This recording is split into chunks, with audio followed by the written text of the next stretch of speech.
How to create a program with multiple screens and multimedia.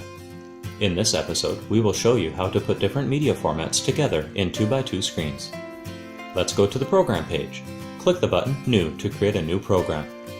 By clicking New Monitor, you can easily edit either 1x4, 2x2, or multi-screen layouts.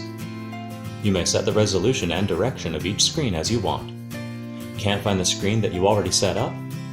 Change the editing size to fit your monitor. Then you can view the screens all at once. You can drag and drop the displays to reorganize the program, such as 1x4 or 2x2 screens.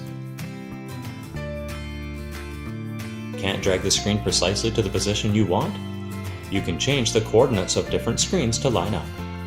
You can also rotate the 4 screens to an upright position.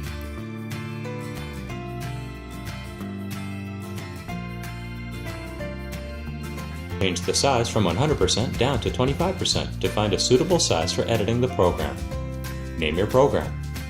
If you feel that the program's background is a little bit monotonous, you can choose and change the background's color. Or you can choose an image as the program's background. Then add a video as one of the media content. Click the Show Grid button in order to organize the layout. Add the second media contents label. Be careful of the order of the block you choose. The latter one will cover the former one. Now you have 2 blocks. You can choose the program or either block on the block list for editing. And don't forget to save it. Done! Let's go back to the Programs directory and you can find the new program you have just created.